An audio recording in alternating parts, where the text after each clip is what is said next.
big break in TV. But the fun time gets. Good evening, campers, dreamers, and babysitters, and welcome to another episode of Primetime Terrors. Of course, we're here to wrap things up talking Chucky Season 2, Episode 8. Alrighty, Luke. So this was the season finale. How do we feel about it? I thought it was pretty interesting. I think it started off pretty strong. I think we had a pretty great kill during this one. Mm-hmm. And I think the ending really gave us a cliffhanger. So overall, I was pretty satisfied with this one. I'm not going to lie. Yeah, absolutely. I like kind of having this little epilogue kind of to the season almost. You know what I mean? Yeah. Where it's like we kind of got to sit with our characters after the events of season 2 thus far. And, we really got to see where they were and kind of wrap up some through lines. It's something we don't see too often in TV shows, which I thought was a very unique take. Yeah, I think it kind of got us to a high point at the end of episode 7, and we kind of got to sit with everyone with this very last episode, because usually the way a lot of these go is you're building, and you don't really let off the gas until the credits roll for the last episode of the season. But they really kind of brought it back down, let us catch up with the lives of everybody, and then they built it back up, which I thought was really, really fun. Plus, it was Christmas time, as we always say. Mhm. You can't beat Christmas horror. So as soon as this opened up and everything, I just love the elements they put together. Yeah, no, I was really happy with all of that. I know when we saw that in the preview the week before, we were definitely excited about it. I was curious how they were going to use the setting, and I think they used it pretty effectively. I mean, it wasn't, don't go into it expecting like a big Chucky Christmas special or anything like that. They go onto a couple of, tropes with the holiday and everything, but for the most part, this is still very much focused on our characters. One thing that I thought was nice was the little twist from the last episode involving the doctor and Yes. how the body switching had already happened. And I thought that was very neat how they had shot off her mouth so she could not reveal to them that Chucky had kind of swapped them in the time that we were missing from when the nun came in. Yeah, I love that they went back and showed us what was happening in between the stuff that we did not see between Dr. Mixter running out of the room and then Chucky getting his mouth shut off and dying right there at the end of episode 7. I thought was interesting to kind of bring it back. And, what a great kind of effect as well. Just seeing Chucky laying there with the mouth, agape with no jaw or anything, I thought was a lot of fun. Just a great fun element then with Dr. Mixter / Chucky going back to the office, undoing the safe and revealing that there was another good guy doll left. I thought was a great addition to just that overall kind of technique. Yeah, and then we kind of get into the Glenn and Glenda stuff, which I thought was neat. Like obviously I'm not as seasoned with that character as you are, so tell me your thoughts on how that all panned out for you. I'm going in the Seed of Chucky. I'm not a big fan of Seed of Chucky. That's really where it started diving into the comedy elements that I'm not a huge fan of. For this one, getting into the human side of Glenn / Glenda, I thought was very intriguing to put the personality of one doll into 2 humans, just to show that there were two different personalities there. I thought that was a lot of fun. And then kind of reverting back to, as they lovingly call Shitface, the doll coming back in and both personalities going back into the doll. I thought was interesting. For me, the more, possessed dolls, the better. But like I don't know really where this goes. As they said, Glenn and Glenda were going to be traveling the world, so who knows if they show back up or how that goes. I think it'll be interesting. I don't think it's the last we've seen of Glenn / I doubt it. Glenda. I think they'll be back at some capacity. I'm just curious to see what they're going to do with them. I think it'll be interesting. It was fun to actually see the doll back in its original form, because we haven't seen Glenn/Glenda since Seed of Chucky, I believe. So at least to my recollection. So it was fun just to have that callback and see the doll back in action. Yeah, and for me, who's like I said, a novice to this character and just kind of this whole side of the story in general, I thought that was a very cool way to pay it off. I know a lot of people were looking forward to seeing the doll, and I think it was a given that we were going to see it at some point. So I like how they incorporated it and how they kind of made it the last episode, one of the big finale pieces. I think that was a very fine way to end it. I really enjoyed the reveal of both the bodies in the bed and the cop being like basically burned to death Yes. in the room. I thought that was a very creative way to do that. And then kind of moving on from there, we get into the whole just basically some downtime with our characters. We have Devin and Jake having a little bit of couple drama going on there. We have the whole dinner table sequence, which was pretty good. I mean, like they're more or less just trying to wrap that stuff up. They didn't. I could see what they were doing, where they didn't just want to like have it just be like, oh, everything's fine. They wanted to actually have some conflict there to make it more of a fitting conclusion. Yeah. And even the stuff with Lexi and her mom, I thought was pretty interesting. Even though it did nothing to have the mom's side, like I still don't like that character. Yeah, and for me, I think they tried to kind of wrap things up the best they could. I thought it was fun to put the addition of Christmas because it kind of gave a reason for Jake and Devin to be at Lexi's house, which I thought was a lot of fun to kind of see everyone brought back together. The dinner scene, obviously a classic um, element to the holiday, any holiday kind of episode like that, which I thought was a good addition as well. Yeah, for me, I still wanted to see the mother die, and I mean the way she went out was absolutely satisfying. I wish I'm still not in the Lexi camp in the slightest. I wish she would have been a casualty this season, but we move on to season 3, I suppose. Yeah, and I think that you're going to be sitting in that camp for a long time, bud, because I don't see her going anytime soon. I think she is now fully established as a part of this main trio. Oh, I mean, I think she has been since the end of season 1, but also like now she is a complete orphan, just like our other two characters. So they all bond there. All they have is each other.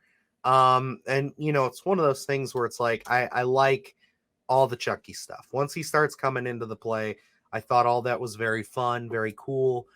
Really, I almost thought, and I get it. It's like he's cutting her down the middle, but I was just like, man, this almost feels like an ode to the Art the Clown stuff with him That's slicing her down the middle and everything because of that's just what I all was the like. This is blood. very terrifier feeling. As soon as that scene went off, I was just thinking that's what was stuck in my head. And again, I think it was a lot of fun. We hadn't seen in a franchise that's been running this long. We haven't really seen Chucky do something like this, so I thought that was a lot of fun.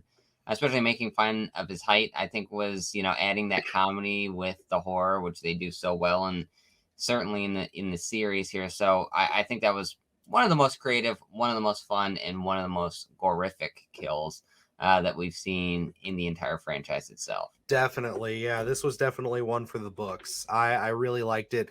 And I gotta say, I'm gonna beat myself up if I don't make this comparison. But when Lexi finally does Chucky in, I'm getting big Evil Dead 2013 vibes there with him with her sawing his face open and everything like Yeah, that. I was very very much feeling that. And I like how all that played out. Again, I got to give it these last few episodes really leave me where I'm just kind of like, I don't know where this is going. I yeah, don't know what we're going to see next. And, I think for a season that ultimately started off really slow, they really picked up here towards the end. So, but we'll save a little bit more of that conversation for our big wrap up video.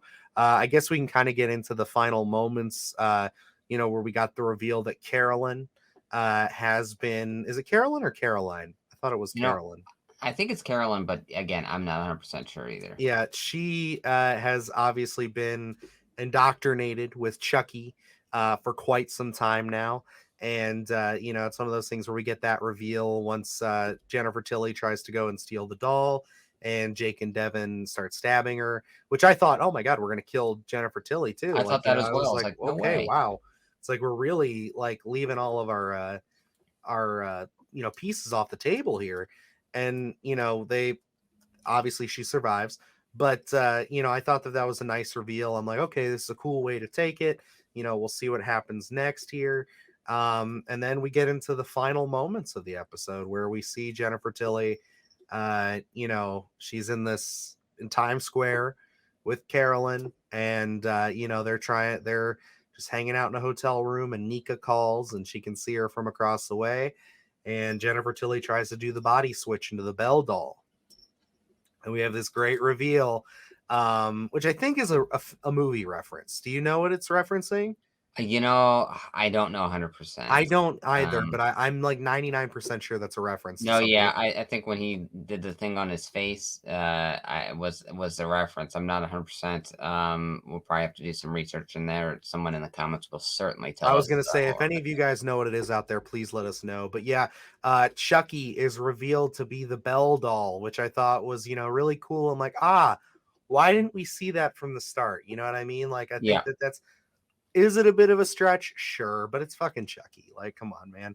And I'm okay again, with I it. I kind of sit here and I'm thinking, even after they get rid of this doll, if they go into a season 4, because the show is wildly popular, that's they're just gonna keep finding good guy dolls. Like they say that they're Yeah. so rare to find, but they're gonna keep turning up. Yeah, it's never gonna stop. And you were talking about this kind of going into not sure what territory we were gonna be diving into it kept asking what twists and turns we were gonna go here. And as soon as Jennifer Tilly came back into the mix, breaking into the house at night, I really had zero idea where we were Mhm. going to end this episode, because um I I thought for a second there as well that Jennifer Tilly was a goner. And um they really did a great job of keeping you on your toes and asking where are they taking this series next. And I thought we were going to get the write-off when the police showed up and they were kind of showing all the fallout for everything, but then we go to Times Square,